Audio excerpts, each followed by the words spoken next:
प्रिय विद्यार्थियों, आज हम पढ़ते हैं लकार। लकार हमारे संस्कृत में 10 प्रकार के होते हैं और हम आपकी कक्षा में कक्षा 10 में 5 प्रकार के लकार पढ़ाए गए हैं, तो उनका ज्ञान आज हम कराते हैं। लकार हमारे 5 प्रकार के होते हैं। ऐसा तो लकार 10 प्रकार के होते हैं, परंतु आपकी पुस्तक के अनुसार लकार 5 प्रकार के पढ़ते हैं। पहला है लट लकार, दूसरा है लोट लकार, लट लकार, लंग लकार, विधिलिंग लकार इत्यादि के अंतर्गत आप इन देख रहे हैं पटल पर आप कि 2 प्रकार के 2 जगह पर मैंने एक से लिखा लट लकार और लट लकार। यहाँ भी लट लकार, यहाँ भी लट लकार, क्योंकि ये हमारे लकार 5 प्रकार के होते हैं। इन्हें हम 2 भागों में जानते हैं, परस्मय पदे और आत्मनेय पदे। परस्मय पदे और आत्मनेय पदे के अंतर्गत हम इन लकार को जानते हैं। अब ये आत्मनेय पद कहाँ प्रयोग होते हैं आपको आगे हम बताएंगे। ये अधिकतर वाच्य परिवर्तन में प्रयोग किए जाते हैं और इनका अत्यंत अर्थ एक जैसा होता है। हिंदी भावार्थ निकालेंगे तो अर्थ इनका एक जैसा होगा, क्योंकि अधिकतर इनका प्रयोग हम वाच्य परिवर्तन में करते हैं। तो आगे के पाठ में जब हम वाच्य परिवर्तन सीखेंगे तो उसके लिए मैंने आपको ये बताया कि लकार के अंतर्गत जो होते हैं वह हम तीनों पुरुषों के अंतर्गत हमें इनका ज्ञान होना आवश्यक है। जैसे लट लकार वर्तमान काल के अंतर्गत परस्मय पद में प्रत्यय होते हैं। ती, तह, अंति, सी, थ, आमी, आओ, आम इत्यादि, और इन्हीं लकारों को, इन्हीं प्रत्ययों को हम इन्हीं लकार के अंतर्गत आत्मनेय पद में पढ़ते हैं। तो ते, एते, अंते, से, एथे, अद्वै, ए, आवहे, आवहे। अब इनका शब्द रूप के तरह जैसे हम विभक्तियों में शब्द रूप तैयार करते हैं ना, प्रथमा से सप्तमी तक प्रत्यय लगाकर, इस प्रकार से हम लकारों के अंतर्गत धातु रूप तैयार करते हैं। जिनको धातु समझते हैं, धातु कैसे कहते हैं, जिससे कोई बनाया जा सके।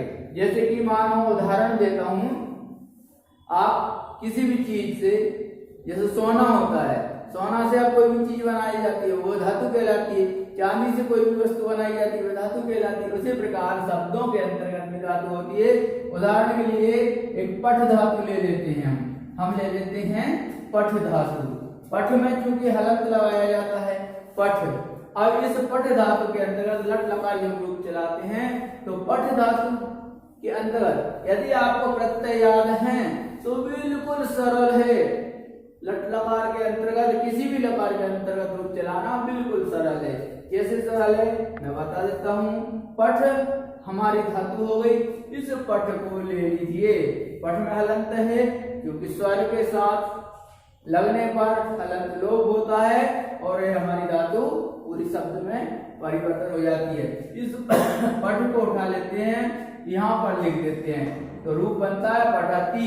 इसी प्रकार यहाँ लिखेंगे पठतो, पठंती। अब यहाँ पठंती, अब पठ लिख दिया तो क्या होता है, क्योंकि इसमें हलंत हट जाने पर स्वर व्यंजन होता है, आ हमारा लोप हो जाता है, इसलिए यहाँ पठ लिखा जाएगा। तो ये पठंती शब्द रूप हमारा धातु रूप बन जाएगा।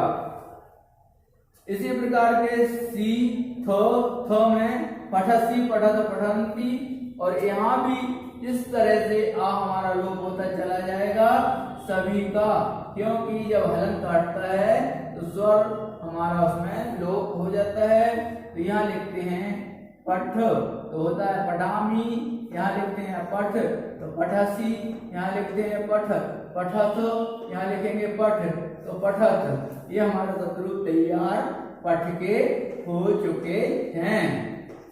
ये इसी प्रकार से यदि आत्मनेय पद में बनाएंगे तो ये ठीक है। कैसे बनाएंगे, यहाँ पठ लिखते हैं तो पठते हो गया। अब यहाँ पठते हो गया। अब यहाँ पठ लिखते हैं तो हमें आ की तरह ए को लोप करेंगे, ए की मात्रा में परिवर्तन हो जाता है ये वर्ड, इस वजह से यहाँ पर पठ, ये हो गया ये मात्रा में पठेते, ये आ हमारा लोप होता है तो पठन्ते, ये पठ से, ये ऊपर की तरह मात्रा में परिवर्तन होता है पठे थे, ये यहाँ पर आलोप होता है पठद्वे, यहाँ पर ए हटकर पठे और यहाँ आ हटकर पठावहे, यहाँ आ हट जाएगा तो पठावहे। ये हमारे आत्मनेपद पद के अंतर्गत लट लकार के रूप तैयार हैं। ठीक है, आया हो समझ में, बहुत सरल है। अब इन्हें तैयार करने के पश्चात हम किसी भी धातु के इस तरह से रूप चला सकते हैं। यहाँ पठ के चलाए, नम के, भव के, लव के, किसी प्रकार के रूप चला सकते हैं। इसी प्रकार से अन्य लकार में अब यहाँ लट लकार की जगह पे मान लीजिए आपका उदाहरण देता हूं मैं आपको, भविष्य का लिरट लकार कर देते हैं, लिरट लकार, ये इसी को हम लरट में परिवर्तन कर देते हैं। अब लरट में परिवर्तन करते हैं तो सीधा सा इसके प्रत्यय क्या होंगे हम आपको बताते हैं। इनके प्रत्यय हो जाएंगे आपके ये, इसको समझाऊंगा तो वो समझ में आ जाएगी। लरट लकार, लरट लकार को हिंदी में क्या बोलते हैं, भविष्य काल, भविष्य काल।